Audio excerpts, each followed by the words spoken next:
Recently, I saw a video of a lady discussing her experience of being a Proverbs 31 woman. As a result of that, she landed in divorce.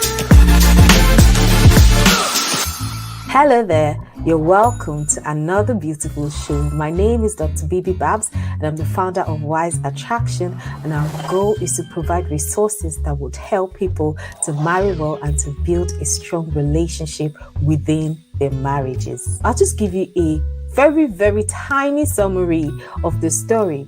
According to her, she met and married this guy who was really bad at his finances. She, on the other hand, was really good and on top of things. She was 100% when it comes to managing money, when it comes to generating income, when it comes to business. She was doing so well, but this guy was in a lot of debt, didn't know how to spend and things like that. So when she met him, she literally came into a messy situation and she had to clean up his finances. She took on the burden of paying off his debts. Even with the house they were living in, she was the one that got the mortgage or the bond, as she called it, and she was the one financing the house on a monthly basis. She wasn't happy with the way he handled his finances and plus whatever other issues they had, and now she ended up filing for a divorce. She must have done very well according to what she said,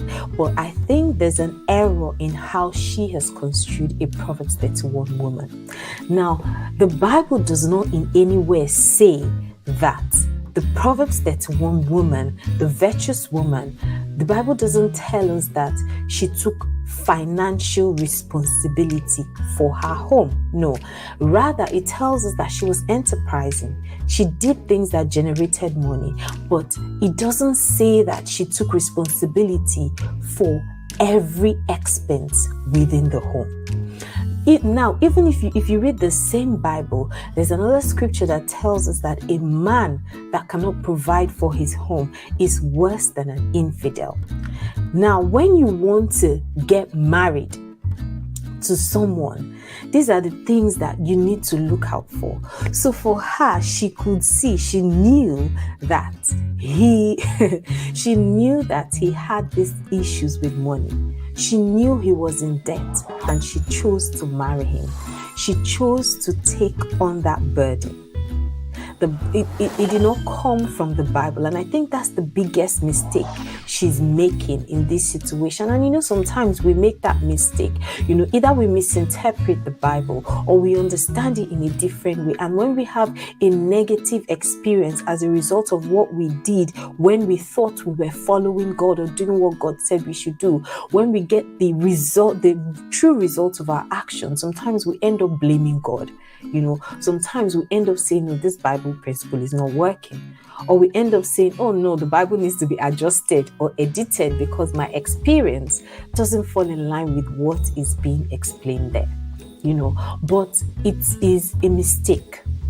Because in her case, the fact that he was already bad with money, the fact that he was in so much debt in the first place, the fact that he used her cards, she said she honored him, she gave him her cards to use, and she honored him in the sense that he would have her paying offhand. It's not like they will go out and she'll be paying, she'll give him the card so he'll pay and all of that, which was, I guess, kind of her. But she made a mistake in the sense that the guy had already proven. According to her story, it didn't seem like it came as a shock when she got married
We are all imperfect, you see, but every day we can learn and we can be better. Even when we make mistakes, even when we do something wrong, we can learn and we can be better. And that's the attitude you want to find. So there's nothing wrong with being a Proverbs 31 woman. You know, the Proverbs 31 woman, I believe that Proverbs 31 is an account of a mother telling her son about various issues of life. If you read from verse 1, she talks about drinking. You know, she said it is not for kings to take things that are intoxicating. You know, she talked about don't give your strength to women.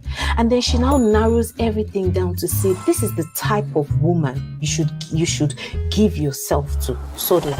You know, this type of woman you should commit to. And she goes on to list different characters and she gives different examples. But those examples denote characters. We don't need to leave the exact examples that this King Lemuel's mother gave to him. But the characters that she was trying to portray should be something we strive towards. However, we shouldn't take it as a burden upon us to say, oh, I'm this, woe is me, because I haven't attained. No, you can set it as a standard to be something that, yes, you want to attain. It is a beautiful thing. That woman is admirable. She has good characteristics. It shouldn't become a burden onto us. And we should do our best to understand the Bible so that an appearance of godliness does not deceive us into going to a marriage or a situation that leads to our downfall. Thank you for watching today's video. I hope you enjoyed it. Please like, subscribe, and hit the notification button